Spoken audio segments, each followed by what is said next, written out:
Shalom, shalom, shalom à toi, cher bien-aimé, toi qui as pris la décision de te joindre à moi ce matin afin de prier, afin de monter ensemble. Amen. Afin de s'épanouir, afin d'exhaler les sucs qu'il faut, afin de laisser s'émaner les odeurs extraordinaires, parfumées qu'il faut, afin de s'exprimer comme il se doit en esprit et en vérité face au visible et face à l'invisible, afin d'offrir à notre Dieu, à notre Seigneur, à notre bien-aimé, l'offrande du cœur ce matin. Alléluia, l'offrande du matin lui est due. Alors bienvenue à toi. Amen, amen, amen. Alors nous sommes lundi et lundi, c'est le début des activités. C'est la semaine qui s'enchaîne, qui démarre tout doucement. Alors nous aimerons en cette journée prendre l'élan qu'il faut, en cette journée déclarer, mettre les bases qu'il faut et qui nous accompagneront tout au long de cette semaine. Alléluia.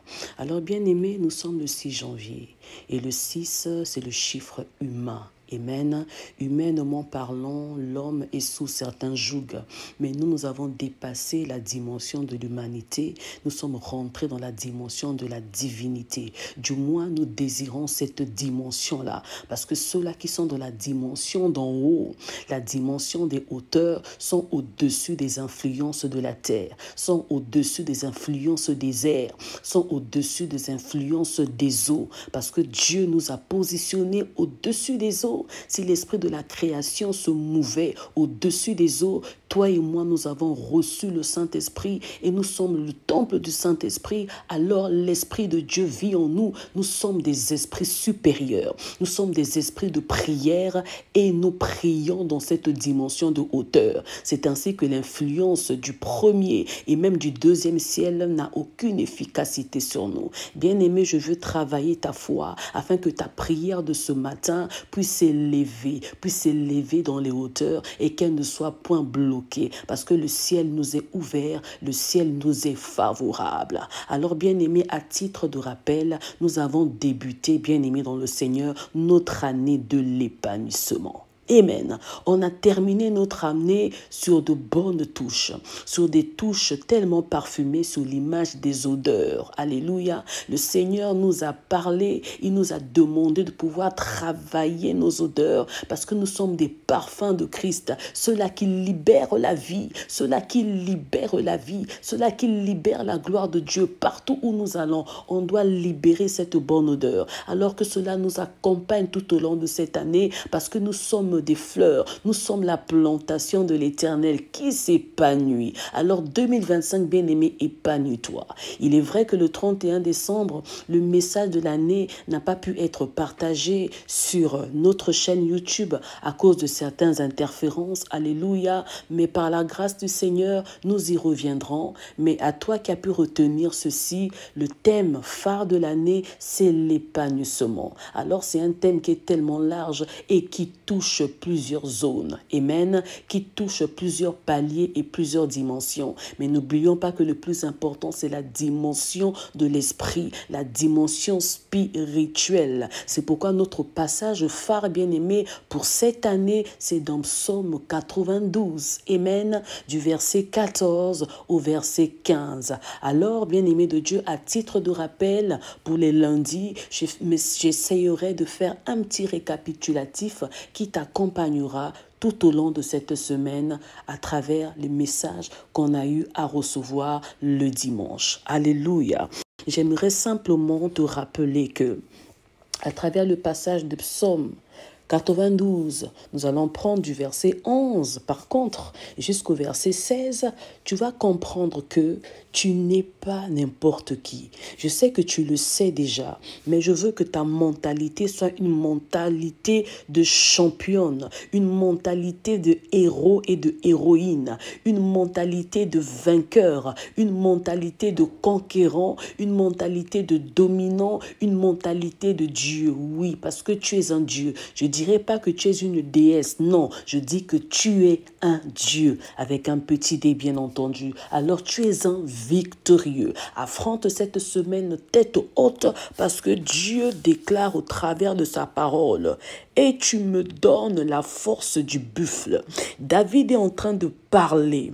David est en train de déclarer. David est en train de décréter. David est en train de confesser dans toute évidence que tu me donnes la force du buffle. Bien-aimé dans le Seigneur, je suis arrosé avec une huile fraîche. La force du buffle. Bien-aimé, lorsqu'on voit l'image du buffle, le buffle représente la puissance divine. Le buffle représente la royauté, bien-aimé. Dans certaines versions, on parle du veau, mais là, on nous parle du buffle. Amen. Le buffle représente la force, l'autorité divine, l'onction divine. C'est pourquoi il dit en bas que je suis arrosé avec une huile fraîche. Lorsqu'on parle d'arrosage, bien-aimé de Dieu, ce sont des coulées successives. Ce sont des coulées qui ne s'arrêtent pas. Dès lors que tu es arrosé, c'est la sécheresse qui part. Dès lors que tu es arrosé, c'est l'aridité qui s'en va. Dès lors que tu es arrosé, bien-aimé dans le Seigneur, c'est la jachère qui s'en va. Amen. Et tu reverdis. Pourquoi? Parce que le Seigneur t'arrose de son huile. Et lorsque son huile est déversée sur toi, c'est pas une huile de colza, c'est pas une huile tournesol, c'est pas une huile d'olive à pression froide, peu importe sa qualité, bien-aimé de Dieu, en grande surface. Mais là, il s'agit, bien-aimé de Dieu, de l'huile royale. Même les artisans les plus raffinés, bien-aimés dans le Seigneur, qui présentent des huiles raffinées, des huiles précieuses, cela c'est hors catégorie, bien-aimé de Dieu. L'huile royale, l'huile sainte, l'huile qui descend du ciel, bien-aimé de Dieu, tu ne peux pas l'acheter sur la terre. Il s'agit des choses des hauteurs. Il s'agit des choses d'en haut. Donc la force du buffle doit être ton partage tout au long de cette année, tout au long de cette journée, de cette semaine. Je ne sais pas ce que tu vas braver au travers de ton travail, les trajets, etc., les pièges de l'ennemi, ce qu'un passant pourra libérer de par sa bouche pour te limiter, pour te bloquer, bien-aimé de Dieu. Tu as reçu l'huile du Seigneur sur toi. Ne l'oublie pas. Amen. Bien-aimé, il faut être sensible. Et quand tu as l'huile de Dieu sur toi, tu deviens une identité remarquable. Et les menaces, bien-aimé de Dieu, vont fuser de partout. Mais ne te déstabilise pas parce que tu as reçu la force nécessaire, le pouvoir nécessaire. Au verset 12, il est dit, « Mon œil se plaît à contempler mes ennemis et mon oreille à entendre mes méchants adversaires. » Bien-aimé dans le Seigneur, lorsqu'on parle de mon œil se plaît à contempler mes ennemis, David n'a pas peur. David n'est pas du tout inquiet parce que David est un dévanceur. Bien-aimé, quand tu es en avance, tu as les yeux ouverts. Amen. Tu as déjà dévancé même les pièges de tes ennemis, de tes adversaires. Tu as déjà dévancé tous les plans, tout ce qui se met en place. Pourquoi? Parce que tout concourt pour ton bien. Tout concourt en ton bien. Alors quand tu pries, la prière qui est une source de réserve, c'est un bagage bien-aimé de Dieu que tu stockes dans le ciel. C'est pourquoi il nous est demandé de prier sans cesse. Quand tu es un homme de prière, tu es une femme de prière, tu es un homme d'adoration, tu es une femme qui adore bien-aimé dans le Seigneur, tu as les yeux ouverts. Alors tu regardes calmement, paisiblement, tous les tralala, les trimballeries de tes ennemis. Mais tu es tranquille, tu es serein parce que le Seigneur dresse une table en face de tes adversaires. Il ondule ta tête et ta coupe déborde. L'huile du buffle, l'huile fraîche coule sur toi. Et n'oublie pas que lorsque on déverse l'huile sur une personne, on utilise toujours un certain instrument particulier. C'est la corne, bien-aimé. C'est la corne. La corne symbolise l'autorité, la puissance, la voix prophétique. Lorsque ça sonne, lorsque ça retentit, bien-aimé de Dieu, c'est des échos, c'est des messages qui sont libérés. Amen. Et toi, tu es cet instrument-là. Alors, lorsque je descends au verset 13, les justes croissent comme le palmier, ils s'élèvent comme le cèdre du Liban. Alors là, je vais passer, bien-aimé de Dieu, pour gagner le temps, plantés dans la maison de l'Éternel. Ça, c'est notre passage phare à partir du verset 14. Plantés dans la maison de l'Éternel. Ils prospèrent dans les parvis de notre Dieu. Il porte encore des fruits dans la vieillesse. Bien-aimés, ceux-là qui sont plantés, c'est ceux-là qui sont imprégnés, c'est ceux-là qui sont ancrés, c'est ceux-là qui sont enfouis. Lorsqu'on parle de planter, d'implantation, bien-aimés de Dieu, on voit l'image de la plantation. Alléluia. On voit l'image bien-aimée de la verdure. On voit l'image bien-aimée du jardin. Amen. Nous sommes la plantation de l'Éternel. Nous sommes le jardin de Christ. Nous sommes les térébintes de Christ. Nous sommes ce royaume de senteurs, d'exaltation, d'émanation, des parfums de bonne odeur de Christ. Amen. C'est pourquoi nous sommes plantés dans la maison de Dieu. Nous ne sommes pas collés, mais nous sommes plantés, nous sommes greffés. Et lorsqu'il y a greffe, il y a adhésion, on adhère. C'est ainsi que la nature du tronc se transmet en nous. Amen. Donc la nature de Christ, la nature de notre Seigneur, qui est notre époux, se transmet en nous. Et c'est ainsi que la Bible déclare que tel qu'il est, tel nous sommes. Il y a cette ressemblance-là qui se visibilise. Pourquoi? Parce que nous sommes plantés dans sa maison. Nous sommes plantés dans son champ. Nous sommes plantés dans son territoire. Nous sommes plantés dans son jardin. On est ce jardin scellé pour la gloire de Dieu. Alors rien de l'extérieur n'a le pouvoir de venir nous affecter. Si et seulement si nous ouvrons la porte. Amen.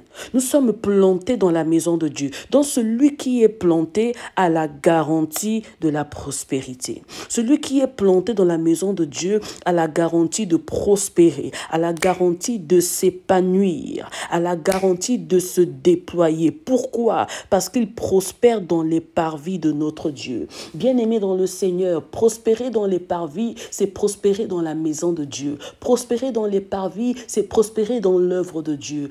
N'oubliez pas que nous sommes un royaume. Nous sommes des sacrificateurs pour Dieu. Alléluia. Lorsque tu es dans ton champ, lorsque tu es dans le service, lorsque tu sers le Seigneur avec crainte et tremblement, lorsque tu donnes le meilleur de toi-même, de ce que tu es, parce que tu reconnais être un sacrifice qui doit être vivant, pur, sain et agréable, bien-aimé, le Seigneur te garantit la prospérité. Mais la prospérité commence d'abord par le spirituel. Dans ton niveau spirituel s'élève, augmente. Tous les niveaux spirituels ne sont pas pareils. Nous sommes tous dans la maison de Dieu. Nous sommes tous plantés dans la maison de Dieu. Mais ceux-là qui prospèrent, bien-aimés dans le Seigneur, les dimensions ne sont pas du tout pareilles. Alléluia. C'est pourquoi il faut toujours rechercher le meilleur, rechercher l'excellence, viser toujours haut avec Dieu. On ne s'arrête pas, on continue à avancer avec le Seigneur. Et il dit, il porte encore des fruits dans la vieillesse. Bien aimé, nous voyons l'étendue du temps, l'étendue de la constance, de la maintenance, de la fidélité, de la loyauté, du brisement, de la fidélité, de l'attachement, de la mort en soi, de la persévérance, dans l'image des fruits qui se révèlent. S'il porte encore, cela veut dire qu'il portait déjà. C'est une bonne chose de porter des fruits, Église de Dieu, mais il nous faut aussi maintenir ces fruits. C'est une bonne chose de libérer, de dégager le parfum de Christ, mais il est encore mieux de maintenir ce parfum. C'est une bonne chose de brûler pour Dieu parce que nous sommes des sacrifices, le feu est allumé. Mais pour combien de temps? Il faut maintenir ce feu allumé. Maintiens le feu allumé dans ta vie parce que tu es le temple du Seigneur. Tu es la plantation de l'Éternel, bien-aimé dans le Seigneur. Dieu vient et il prend ce qu'il faut. Quand il a besoin des fruits, il a besoin des fleurs qu'il libère, qui s'égorgent, bien-aimé de Dieu, des bourgeons, des parfums qui s'exhalent en printemps, l'image du renouveau, il vient cueillir. Pourquoi? Parce que c'est sa possession, parce que c'est son appartenance. Donc quand tu es planté dans la maison de Dieu, tu appartiens à Dieu. Tu n'as plus le monopole. Tout ne vient plus de toi, c'est Dieu qui décide. Et ceux-là qui sont plantés dans la maison de Dieu, ce sont des adorateurs. Ceux-là qui sont plantés dans la maison de Dieu, ce sont des sacrificateurs. C'est ceux-là qui s'épanouissent. Ce sont les fils et les filles. C'est ceux-là qui s'épanouissent. Mais plus que ça, c'est la femme, c'est l'épouse. Je vais prendre l'image d'une métaphore. Une entreprise, aussi grande qu'elle peut être, puissante, excellente, bien-aimée de Dieu.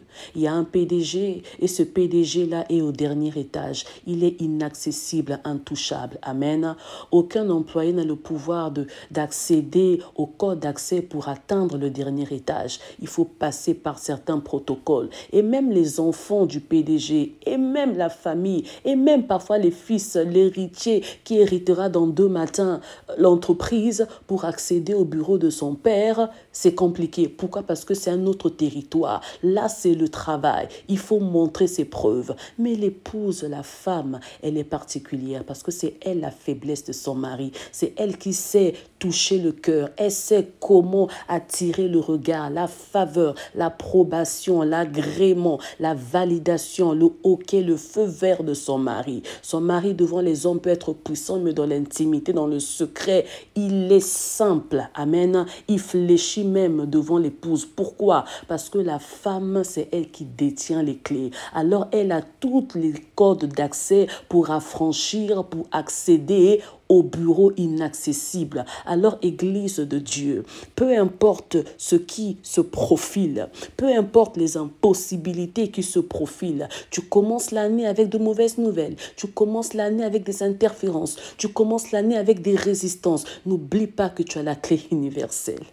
Tu as les codes d'accès, amen, et aucun garde, aucun barrage ne peut se tenir devant toi tant que tu vivras. Pourquoi? Parce que tu portes en toi les empreintes divines. Pourquoi? Parce que tu as su revêtir Christ. Quand on voit l'époux, c'est toi qu'on voit. Amen. Tu es le reflet de Christ. Alors, bien-aimé dans le Seigneur, pour terminer, il est écrit que ils sont pleins de sève et verdoyants. Ils sont pleins de sève et verdoyants. Bien-aimé, lorsqu'il y a cette constance, tu gardes, tu préserves les grâces, les dons, les fruits, tu les travailles, tu les corses dans l'élan de la maturité, dans l'élan de la sacrificature. Tu te détournes ni à gauche ni à droite. Tes dons, les grâces que le Seigneur a déposées en toi vont se corser, vont mûrir, bien-aimé de Dieu. C'est pourquoi on parle de vieillesse. Alléluia, jeune tu es fort, mais vieux les vieillards ont des songes, les vieillards ont la sagesse, les vieillards ont les capacités de résoudre des problèmes que les jeunes ne peuvent pas faire. C'est l'image de la maturité. Tu dois gagner en maturité. Pour t'épanouir, tu as besoin de maturité. Parce que pour être béni, nous recevons les bénédictions. Mais pour maintenir certaines bénédictions, certaines grâces, certaines positions, certaines opportunités, certains standings, il faut la maturité du vieillard. Il te faut la force du jeune, mais il te faut aussi la maturité du vieillard. Donc, Église, il ne faut pas s'arrêter. Ils sont pleins de sève et de verdoyants. Bien-aimé, lorsqu'on voit l'image de la sève, on voit le monde de la faune, le monde végétal, tout ce qui est plante, tout ce qui est arbre, tout ce qui est baobab, l'image de plusieurs types de prières avec des branches épanouies, tout ce qui est fruits, tout ce qui est fleurs, qui exhalent, qui libèrent de bons parfums, bien-aimés, sont constitués de sève.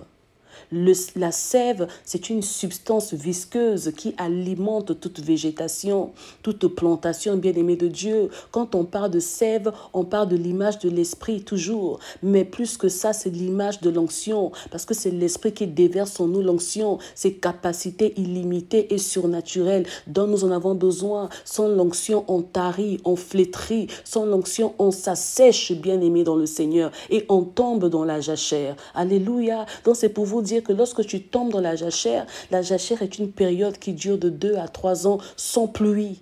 Amen. Dans tous ces temps, il y a la mort totale. Mais bien aimé, il y a certaines grâces, il y a certaines saisons, lorsqu'elles passent, elles ne reviennent plus. C'est vrai que c'est cyclique, mais il y a grâce et grâce. Lorsqu'on loupe cela, c'est compliqué. Alors, il te faut la sève qui apporte la saveur, la sève qui maintient la vie, la sève qui maintient la dimension spirituelle. Une vie de prière est alimentée de sève. Lorsque tu as la sève, c'est ainsi que tu deviendras verdoyant.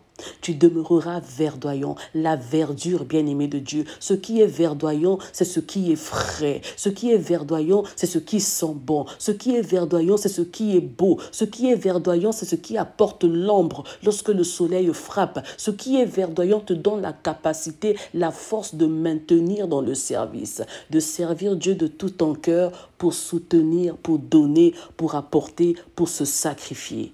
Alléluia, pour la gloire de notre Dieu. Et ce sont les clés de l'épanouissement. Alors lundi, c'est assez particulier. Lundi, nous ferons des récaps par rapport au culte de la veille. Amen. Alors à travers cette petite exhortation, bien-aimé de Dieu, sois reboosté dans ta foi, sois reboosté dans ta journée. Commence ta journée avec un sourire, avec la joie dans le cœur, en le préservant parce que ton cœur est précieux. Tu es un jardin scellé pour Dieu. Donc, aucun son extérieur, aucune influence de l'extérieur n'a le pouvoir de venir saccager la plantation de l'Éternel que tu es. Tu es planté dans la maison de Dieu. Tu n'es pas n'importe qui. Et en étant planté dans la maison de Dieu, ce qui s'émane, ce qui s'exhale dans la maison de Dieu t'affecte automatiquement. Et c'est ainsi que tu adhères. Alors, paix et grâce à ton partage. Je te souhaite une excellente journée dans la présence de Dieu. Demain matin, nous sommes au rendez-vous et nous continuerons au fur et à mesure. Amen. Janvier, c'est la porte. Janvier, c'est la prémisse. Janvier, c'est le début. Alors nous voulons franchir janvier, nous voulons traverser janvier à travers la prière qui est une constance, qui est un état d'esprit, qui est tout un univers. Amen. Sur ce, que Dieu te bénisse. Shalom à toi.